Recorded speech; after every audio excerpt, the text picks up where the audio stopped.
Sejam todos muito bem-vindos a mais um Mergulho Profundo. Hoje a gente tem em mãos uma série de recortes biográficos, documentos históricos mesmo, que trazem à tona a vida e a obra monumental de uma figura, assim, absolutamente singular, a Anália Franco. Uma trajetória fascinante, com certeza. Demais. E a nossa missão com o material de hoje é entender como uma professora, atuando no Brasil ali no final do século XIX e início do século XX, conseguiu estruturar uma rede de assistência social e educação que, desafiou toda a lógica da época. A gente está falando de uma história marcada por preconceitos super enraizados, crises financeiras e até pandemias globais. Mas antes da gente entrar na cronologia dos fatos, acho que é muito importante fazermos um aviso de imparcialidade para quem acompanha a nossa análise. Claro, fundamental. Os documentos históricos que fundamentam a nossa conversa de hoje relatam embates religiosos bastante intensos que ocorreram naquele período. Sabe, havia uma tensão muito clara, muito documentada, entre o clero católico, que exercia uma influência social e política gigantesca, dominante mesmo no Brasil da época, e a fé espírita. Que era a religião professada pela Anália Franco, exato. Exatamente. Então, precisa ficar absolutamente claro para quem está ouvindo que a nossa análise aqui não toma nenhum partido religioso, ideológico ou político. Nós estamos aqui puramente para relatar os fatos, as dinâmicas da sociedade da época e os eventos históricos de forma totalmente neutra e objetiva. Perfeito. Exatamente como constam no nosso material de origem. Sabe? O nosso foco é puramente o impacto social e histórico, sem qualquer julgamento de crenças. Um alinhamento essencial para a gente manter a nossa lente focada na história. E olha, para dar a dimensão de quem nós estamos falando hoje, os recortes trazem um discurso feito no Senado Paulista em 1903 pelo doutor Paulo Egídio. Esse discurso é fortíssimo. Muito. Ele declarou publicamente que não conhecia no Brasil uma senhora daquela estatura em dedicação. E ele chegou a afirmar com todas as letras que ela estava fazendo o que, abro aspas, os mais intrépidos homens não fizeram ainda. E ouvir isso de um senador, numa sociedade extremamente patriarcal de 1903 é de cair o queixo. Levanta uma curiosidade imediata na gente. De onde surgiu essa força da natureza? Quais foram as raízes dela antes dessa visibilidade toda chegar no Senado? Bom, tudo começa no interior, e começa muito, muito cedo. A Anália Emília Franco nasceu na cidade de Resende, no Rio de Janeiro, no ano de 1856. Mas a família se mudou para o estado de São Paulo quando ela ainda era criança. E o detalhe que salta aos olhos nos biógrafos é a imersão super precoce dela no ensino. Aos 12 anos de idade, ela já auxiliava a mãe, que também era professora. Nossa, 12 anos? 12 anos. Ela ajudava em salas de aula de cidades ali do interior, como Guaratinguetá e Jacareí. O magistério não foi, uma escolha tardia de carreira para ela. Foi o ambiente natural em que ela cresceu, se formou e se encontrou. Ela praticamente respirava a sala de aula, desde que se entende por gente. O texto menciona que ela se formou na Escola Normal Secundária de São Paulo e os relatos destacam muito eles chamam de alto tino pedagógico. Exato. Eles dizem que o maior prazer da vida dela era ensinar. Só que a gente percebe lendo que ela não ficou restrita àquele modelo tradicional de ensino da época de só passar o conteúdo na lousa. Os documentos apontam o ano de 1901 como um grande marco. O que exatamente aconteceu nesse ano que mudou a escala do trabalho dela? 1901 é o ano em que ela funda a Associação Feminina Beneficente e Instrutiva do Estado de São Paulo. Isso representa uma ruptura total com um modelo puramente assistencialista que era o comum da época. Aquela coisa de só dar o prato de comida e pronto. Exatamente. O estatuto dessa associação não falava apenas em dar abrigo ou comida, como você disse. A meta declarada, no papel, era a erradicação do analfabetismo e o combate estrutural à miséria que atingia as classes mais baixas. Uma visão muito moderna. Demais. E havia uma cláusula nesse estatuto que era incrivelmente ousada, quase impensável para a época. Era a garantia de atendimento sem qualquer distinção de crença ou raça. Caramba, se a gente lembrar que o Brasil tinha abolido a escravidão pouco mais de uma década antes, em 1888. Exatamente esse o ponto. Criar uma instituição formal, com um estatuto registrado que proibia ativamente a discriminação racial e religiosa, no Brasil de 1901, era um ato de extrema vanguarda. É de uma coragem absurda, mas isso levanta uma questão logística gigantesca. Porque, olha, é muito nobre colocar no papel que vai acolher a todos, erradicar a miséria, oferecer educação de qualidade para quem foi marginalizado. Mas como ela pagava essa conta? Essa é a grande pergunta. A gente sabe que manter abrigo, creche e escola exige um fluxo de caixa constante. O material fala muito sobre ela querer diminuir a necessidade da esmola através do trabalho. Ela era quase uma empreendedora social, né? Como essa ideia funcionava na engrenagem do dia a dia das instituições dela? Essa é a parte onde ela se revela uma gestora brilhante. Ela entendia perfeitamente que depender exclusivamente de doações seria insustentável a longo prazo. As doações secam. Então, o que ela fez? Ela transformou os asilos e as creches em centros de produção. Centros de produção, tipo pequenas fábricas. Isso. Ela instalou oficinas práticas dentro das instituições. Havia oficinas de tipografia onde se imprimiam diversos materiais, espaços de costura, fabricação de chapéus, sapatos e até de flores artificiais. Ou seja, não era aquele trabalho ocupacional só para manter as pessoas ocupadas e distraídas. Era uma linha de produção real mesmo. Uma linha de produção real e que gerava receita. Era um modelo de economia circular, rudimentar para os padrões de hoje, mas extremamente eficaz. Os produtos gerados nessas oficinas eram comercializados e a renda ajudava a sustentar a própria instituição. Genial! E mais importante do que fechar a conta no fim do mês, as mulheres, viúvas e as jovens órfãs que viviam ali saíam com o ofício. O documento cita que ela oferecia até aulas de escrituração mercantil. Nossa, contabilidade básica. Exato, além de aulas de música. O foco era garantir que aquelas pessoas vulneráveis tivessem uma profissão, um ganha-pão honesto, rompendo de vez aquele ciclo de dependência da caridade. Ela queria autonomia para elas. Uma visão prática que eu estou realmente impressionada, mas avançando um pouco na leitura, fica muito claro que essa expansão dela encontrou muita resistência. Entrando naquela questão que a gente pontuou bem no início, a postura religiosa de Anália Franco, que era espírita, gerou um choque frontal com a Igreja Católica da época. Um choque fortíssimo. E o clero não apenas discordava dela em silêncio, né? Houve uma campanha ativa, pública, contra o trabalho dela. Como esses ataques se materializavam no dia a dia? Os ataques eram institucionais, organizados e muito severos. Os recortes mostram que o órgão católico chamado São Paulo publicava textos chamando a caridade promovida pela associação dela de um embuste. Embuste, uma palavra bem pesada. Muito. E havia um alerta direto direcionado às famílias católicas, dizendo que as escolas maternais criadas por ela eram extremamente perigosas para os sentimentos religiosos das crianças. E vale a gente fazer um parêntese rápido aqui para explicar isso. Por favor. As escolas maternais não eram apenas creches comuns onde se deixava a criança brincando. Eram espaços criados especificamente para cuidar das crianças pequenas, educar essas crianças, enquanto as mães, que eram na maioria trabalhadoras pobres e lavadeiras, iam para o serviço. Um serviço essencial para as mulheres mais pobres da cidade. Totalmente essencial. E mesmo assim o clero tentava ativamente cortar o financiamento dela, pedindo aos fiéis nos sermões e nos jornais que não doassem nenhum dinheiro para a manutenção dessas obras. Um boicote financeiro em cima de um projeto social que atendia os mais vulneráveis. Isso deve ter criado um pesadelo absoluto na gestão do caixa dela. Com certeza. Mas, lendo os recortes da imprensa independente da época, parece que esse ataque massivo gerou um efeito reverso em parte da sociedade.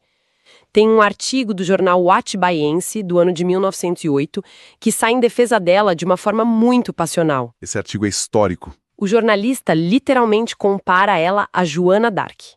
Ele diz que ela afastava as crianças das garras do vício nas ruas e ainda alfineta a igreja de um jeito duríssimo, dizendo que se existissem fogueiras da Inquisição ainda, ela já teria sido devorada pelas chamas. Uma defesa fervorosa. Fervorosa mesmo. Mas me tira uma dúvida, como ela, a Anália, reagia a tudo isso? Porque se o foco dela era cuidar de crianças e fechar as contas das creches, e não entrar numa guerra santa, como ela navegava essa hostilidade toda? A resposta dela para tudo isso foi aplicar uma laicidade prática dentro das instituições. É fascinante. Os biógrafos apontam que ela nunca, em momento nenhum, imprimiu um caráter nitidamente espírita nas cartilhas de alfabetização ou nas escolas. Ela recebia crianças de absolutamente todas as origens, então a estratégia foi encontrar um denominador comum. Mas espera, isso não gerava um atrito com a própria base religiosa dela? Digo, não a acusavam de estar escondendo a própria fé para agradar a sociedade? Poderia gerar sim, mas a prioridade absoluta dela era a manutenção da obra. A obra vinha primeiro. O argumento que ela usava era muito pragmático. Ela ensinava o que chamava de verdades fundamentais das religiões em geral. Entendi. E o que seriam essas verdades fundamentais na prática das aulas? Isso incluía conceitos universais aceitos por quase todos ali. A existência de Deus, a imortalidade da alma e uma base de moral pura, muito focada no amor ao próximo e no perdão. Ela abriu mão da doutrinação específica da fé dela para garantir que nenhuma criança fosse retirada do asilo pelo medo das famílias ou pela pressão dos padres locais. É um exemplo clássico e muito maduro de colocar o propósito humanitário acima da vaidade ideológica. Sem dúvida. Tem um episódio nas nossas anotações que parece ilustrar perfeitamente essa dinâmica de tolerância dela. Eu vi uma menção sobre um encontro que ela teve com um padre católico na cidade de Ribeirão Preto. Parece que o clima antes dessa reunião acontecer estava muito tenso, quase bélico. O que exatamente aconteceu nesse encontro com o padre Euclides? Olha, essa anedota é uma das minhas partes favoritas dessa pesquisa. Anália viajou até Ribeirão Preto e ela não foi sozinha. Ela foi acompanhada de uma banda musical inteira formada pelas moças de um dos orfanatos. Já chegou chamando a atenção. Exato. E ao chegar lá, ela soube da fama de um religioso muito caridoso da cidade, o famoso Padre Euclides. E ela decidiu ir até a Sociedade Legião Brasileira, que era onde ele ficava, para conhecê-lo. O pessoal deve ter suado frio nessa hora. Os dirigentes locais ficaram em pânico total. Eles temiam um escândalo público, imaginando um confronto direto na rua entre um padre católico super fervoroso e uma espírita que era alvo de campanhas contrárias nacionais. Mas a abordagem dela desarmou qualquer conflito instantaneamente. O que ela fez? Ela se aproximou dele com um respeito tremendo, estendeu a mão e disse: Padre Euclides, eu vim a Ribeirão Preto para aprender com o senhor a praticar a caridade. Uau! Uma quebra total de expectativa. Ele devia estar preparado para um debate teológico e ela vem com essa. E qual foi a resposta dele diante dessa postura tão humilde? A resposta dele foi de uma empatia histórica. Ele olhou para ela, percebeu a grandeza do momento e disse: Dona Anália, a senhora está enganada. Não veio aprender, mas sim ensiná-la. Nossa, arrepia. E ele continuou com uma reflexão muito lúcida sobre a realidade social e estrutural da época. Ele apontou para a própria roupa, para a batina dele, e disse que aquela batina abria muitas portas e muitas bolsas para ele na sociedade. O privilégio da instituição que ele representava. Exato, o privilégio. E ele reconheceu abertamente que a doutrina dela, embora muito nobre, ainda era pouco compreendida pela sociedade conservadora, e isso dificultava os passos dela. Mas ele concluiu o encontro dizendo que, no fim das contas, ambos seguiam exatamente o mesmo caminho, que era procurar minorar o sofrimento alheio. Que momento de lucidez absoluta dos dois. E o material até diz que no dia seguinte ele foi visitá-la e levou pessoalmente o primeiro donativo que ela recebeu na cidade. É impressionante como a clareza de intenções conseguiu furar esse bloqueio ideológico que parecia intransponível. A caridade falou mais alto. Falou mesmo. Só que, avançando na nossa linha do tempo, a escala do trabalho dela foge de qualquer proporção puramente local ou de uma cidade só. Estamos falando de gerenciar dezenas de locais físicos em estados diferentes, certo? Sim, o crescimento foi exponencial e assustador, principalmente do ponto de vista logístico para a época. Ela chegou a administrar cerca de 70 instituições simultaneamente. 70? 70, espalhadas por mais de 20 cidades nos estados de São Paulo e Minas Gerais. Eram dezenas de asilos, albergues diurnos e creches. Isso sem contar alguns projetos bem específicos e inovadores, como o Liceu Feminino Noturno. Ah, eu queria fazer uma pausa rápida nesse ponto. O que era exatamente esse Liceu Feminino Noturno? Pelo nome já dá para ter uma ideia, mas qual era o público? Era uma escola voltada para mulheres que precisavam trabalhar duro durante o dia, fosse nas fábricas que começavam a surgir a todo vapor em São Paulo, ou como empregadas domésticas. Oferecer instrução formal no período da noite para mulheres adultas e da classe trabalhadora era uma raridade absurda no Brasil. Quase ninguém pensava nisso. Ninguém. O objetivo claro dela era dar a essas mulheres a chance de alfabetização e de qualificação profissional num horário em que elas não perdessem o sustento do dia. Mas como você pode imaginar, coordenar 70 instituições sem subvenção contínua do Estado significava viver num estado de crise financeira permanente. E como se a falta crônica de dinheiro e essa escala absurda não fossem problema suficiente para uma pessoa só resolver, as calúnias voltavam a assombrar a associação o tempo todo. O tempo inteiro? Tem um caso de uma denúncia gravíssima que chegou à imprensa independente. O redator-chefe de um jornal chamado A Capital, um homem chamado Dr. Oscar Tollens, decidiu investigar a obra pessoalmente. Pelo que eu li, ele foi até uma das instituições acreditando piamente que ia expor um escândalo de negligência em primeira mão. Como essa investigação toda terminou? Terminou com um desmentido público gigantesco publicado no próprio jornal dele. O Dr. Tollens foi até o asilo de surpresa, esperando encontrar sujeira, crianças abandonadas pelos cantos e maus tratos. Que era o que a denúncia dizia. Exato. O que ele encontrou de fato e posteriormente detalhou em seu artigo foi um padrão de excelência invejável. Ele escreveu na capa que a calúnia foi esmagada pela verdade. Que maravilha! O texto dele elogia a limpeza meticulosa do espaço, a higiene impecável do local e o zelo visível, o carinho com que os abrigados eram tratados. E ele teve a integridade jornalística de admitir aos leitores que a denúncia original o havia deixado com o pé atrás, em dúvida, mas que a inspeção presencial destruiu qualquer suspeita que ele tinha. A transparência e o rigor da gestão dela serviram como o melhor escudo possível contra a difamação. Contra fatos não tem argumentos. Contra fatos não há argumentos. Perfeito. Mas então a situação sai do controle local, dessas brigas de jornais e denúncias, e entra num cenário caótico global. 1914 estoura a Primeira Guerra Mundial. O mundo vira de cabeça para baixo. E o impacto econômico chega ao Brasil com força. O material diz que o governo cortou as parcas subvenções que existiam, os preços dos alimentos básicos dispararam nas prateleiras e as doações particulares simplesmente secaram. E logo depois, como desgraça pouca é bobagem, em 1918, a pandemia da gripe espanhola desembarca de navio no país. O pior cenário possível para as instituições dela. O cenário que é descrito na colônia regeneradora Dom Romualdo parece um roteiro de filme de terror. Para nossa audiência entender bem a gravidade, o que era essa colônia especificamente? A colônia regeneradora Dom Romualdo era uma fazenda enorme localizada na região da Moca, na capital de São Paulo. Ela funcionava como um espaço de acolhimento focado principalmente em mulheres que eram marginalizadas pela sociedade. Quando a gripe espanhola atingiu a cidade com força total, arrasando bairros inteiros, a estrutura da colônia colapsou rapidamente.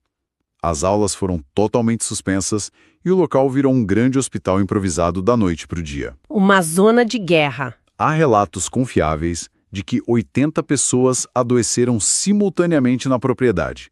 80 pessoas de cama, com febre alta. Tem uma carta dela nos nossos arquivos que relata o desespero de uma forma muito crua, muito real. Ela escreve que a gripe tomou conta de tudo, de todos os leitos, e que num dado momento só ela e o marido estavam de pé, sem sintomas, para tratar todos os doentes da fazenda. E o pior, não havia dinheiro para remédios ou para pagar médicos. O texto cita que ela recorreu a tratamentos como passes, água fluidificada e chás caseiros. Uma situação de sobrevivência. Para quem não tem familiaridade com os termos ou com a cultura da época, o que eram exatamente esses passes e essa água fluidificada no meio do contexto de uma emergência médica terrível daquelas? Olha, essa é uma excelente pergunta para a gente contextualizar o nível extremo de escassez daquele momento. Quando a medicina convencional simplesmente não estava disponível ou era financeiramente inacessível para eles, ela se voltou para as práticas da sua própria fé. O que ela tinha nas mãos. Exato. O passe, dentro do vocabulário espírita, é uma imposição de mãos, uma tentativa de transmitir energias espirituais para confortar e fortalecer o doente. Já a água fluidificada vem da crença de que a água potável, quando submetida a orações e a um magnetismo espiritual, adquire algumas propriedades curativas ou calmantes para o corpo. Em termos práticos, e olhando para o momento histórico que nós estamos vendo aqui, é uma mulher de quase 60 anos de idade. 60 anos em 1918. Totalmente sem acesso a farmácias ou hospitais, usando as únicas ferramentas físicas e espirituais que lhe restavam. Ela usou isso, junto com chás de ervas locais, para tentar manter dezenas de pessoas hidratadas, aquecidas e vivas durante uma pandemia que estava matando milhões de forma letal no mundo todo. É um retrato de exaustão e de amor ao próximo inexplicável. Mas o resultado de todo esse esforço hercúleo é algo que chama muita atenção nos documentos. Qual foi o índice de sobrevivência entre essas 80 pessoas que ela cuidou pessoalmente na fazenda? Os biógrafos apontam um resultado que, dadas as condições precárias, beira um milagroso.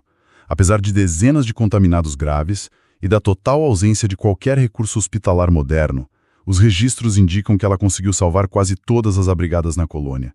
As anotações da época mencionam a perda de apenas 4 ou 5 meninas. De 80 doentes graves? De 80. E os relatos ainda frisam de forma clara que essas 4 ou 5 jovens que infelizmente faleceram já haviam chegado à instituição em um estado de saúde gravemente debilitado por outras doenças antes mesmo de contraírem a gripe espanhola. A dedicação integral, virando noites e o cuidado constante que ela empregou ali foram absolutamente fundamentais para evitar uma tragédia completa. Uma resistência física e mental que eu mal consigo processar. E aqui é onde eu acho que a nossa percepção sobre ela sofre uma reviravolta muito interessante nessa história toda. Porque até agora, na nossa conversa, nós estamos desenhando a imagem de uma mulher no fronte de batalha. Uma guerreira social. Exato. Lidando com doentes febris, crises de caixa enormes, crianças famintas, obras. Mas o material que nós estamos analisando também nos mostra que essa atuação pesada no campo de batalha não a impedia de ser uma intelectual extremamente ativa e refinada. Como a produção escrita e cultural dela se encaixava no meio desse caos diário de administrar 70 instituições. Esse é, para mim, talvez o aspecto mais fascinante de toda a biografia dela. Porque isso quebra de vez aquele estereótipo antigo de que o trabalho de assistência social braçal precisava ser isolado do trabalho intelectual ou artístico. Anália Franco entendia perfeitamente que escrever e publicar era a ferramenta central, o coração, para manter as instituições vivas e relevantes. Faz todo sentido. O maior exemplo disso, sem dúvida, é a revista A Voz Materna. Ela fundou, editou e dirigiu esse periódico mensalmente por 15 anos ininterruptos. E a tiragem não era pequena, certo? Os números chamam muita atenção para a época. De fato, a revista chegou a atingir uma tiragem de 6.000 exemplares por edição. 6.000 exemplares físicos de uma revista no início do século XX no Brasil. E o mais impressionante para mim é que não era terceirizado para uma gráfica comercial no centro da cidade. Aquelas oficinas que você mencionou mais cedo de tipografia, elas eram operadas pelas próprias mulheres asiladas. Exatamente. Elas mesmas aprendiam o ofício e imprimiam a revista. Ou seja, a engrenagem é perfeita. O trabalho intelectual da Anália financiava o abrigo e o trabalho prático das asiladas no abrigo viabilizava a publicação da revista. É simplesmente brilhante. Mas o escopo do que ela escrevia ia muito além dessa revista mensal, né? Os recortes citam dezenas de outras obras. A produção dela englobava quase todos os gêneros voltados para a educação e reflexão da época. Ela publicou romances literários densos como A Égide Materna e A Filha Adotiva, Ela redigiu dezenas de manuais didáticos, cartilhas, que iam desde conselhos práticos sobre maternidade até compêndios completos sobre noções de geografia e matemática elementar para as escolas dela. Uma polímata. Uma polímata. Mas ela não parava na literatura estática do papel. Ela foi uma pioneira absoluta em usar o teatro e a música como veículos ativos de educação moral e regeneração dentro das próprias instituições. Eu li isso. Tem a menção de que ela escrevia peças teatrais curtas, algumas comédias de costumes e diálogos, como A Escolinha e A Feiticeira.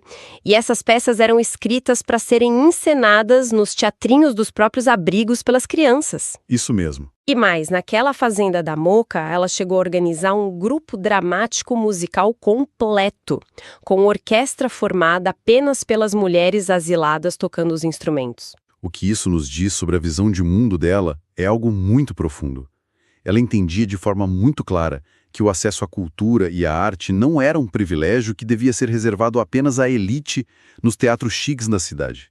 A arte era um componente vital para a reconstrução da dignidade humana daquelas pessoas. Devolver a humanidade através da arte. Exato. E além disso, tem o lado prático. As publicações constantes nos jornais e revistas serviam como uma estratégia de relações públicas impecável para a obra dela.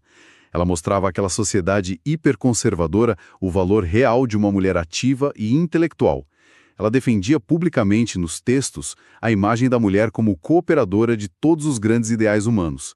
Através da imprensa, de forma muito inteligente, ela defendia sua obra, angariava novas doações cruciais e respondia aos críticos sem precisar bater boca na rua. A escrita era a grande engrenagem que movia a expansão de todo o projeto. Maravilhoso. Mas, como os próprios recortes e a lógica concluem, é humanamente impossível manter esse nível de carga de trabalho ininterrupta sem um custo altíssimo para o corpo. Depois de décadas batendo de frente com a elite conservadora, gerenciando orçamentos que pareciam impossíveis, combatendo as calúnias e liderando resgates na linha de frente durante uma pandemia global, a saúde dela inevitavelmente entrou em colapso. O texto usa uma expressão muito própria da época, bem poética até, dizendo que as vigílias e as angústias enfraqueceram suas forças orgânicas. É o preço da dedicação extrema. Traduzindo de forma direta para os dias de hoje, ela basicamente trabalhou até a exaustão total. Burnout seguido de falência física. O corpo dela simplesmente não aguentou mais. Ela faleceu em 20 de janeiro de 1919. Ela foi literalmente consumida pela própria obra. Mas a semente que ela plantou com tanto suor gerou frutos que foram muito, muito além da sua vida física. Tem uma citação nos nossos documentos feita por uma escritora chamada doutora Adalzira Pittencourt, que acho que encapsula perfeitamente esse legado todo. Ela escreveu em letras maiúsculas que Anália Franco não teve filhos, mas foi uma grande mãe.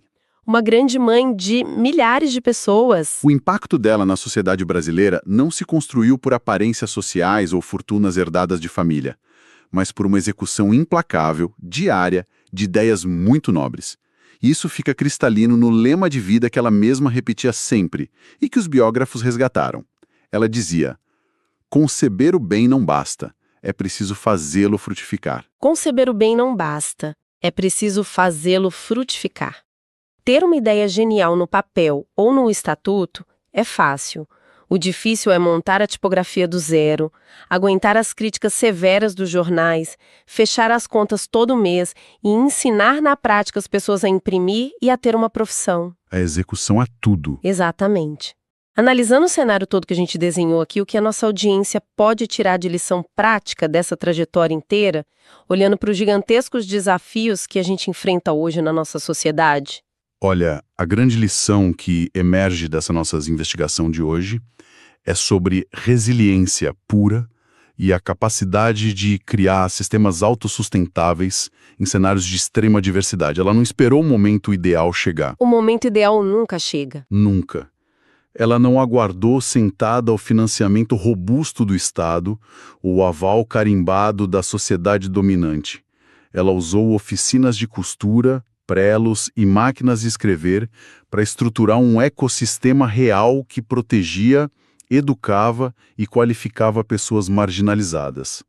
para qualquer pessoa que lida com liderança, com gestão de crises complexas ou com o impacto social de qualquer tamanho hoje em dia, a história da Anália Franco ensina que o foco inabalável no propósito, aliado à transparência e aquela inteligência afiada de transformar desafios em fontes de sustentação, é a fórmula real para construir algo duradouro, mesmo quando todas as condições ao redor são hostis. Perfeito!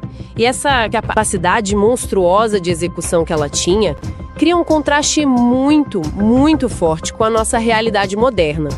O que me leva a fechar a análise de hoje deixando um questionamento profundo para quem nos escuta. Pensem bem no seguinte: se lá no ano de 1901, uma professora de ensino básico, utilizando apenas máquinas de escrever pesadas, prelos manuais de impressão à tinta e uma dose descomunal de obstinação, conseguiu articular uma rede com 70 instituições que alterou de fato a realidade social de milhares de pessoas desamparadas, o que nos impede hoje, com o nosso acesso à inteligência artificial, comunicação global instantânea e recursos tecnológicos trilionários, de atacar e erradicar as desigualdades estruturais com essa mesma escala, vontade e velocidade? Fica aí o convite para essa reflexão para todo mundo que está acompanhando a gente. Um abraço e até a nossa próxima análise profunda.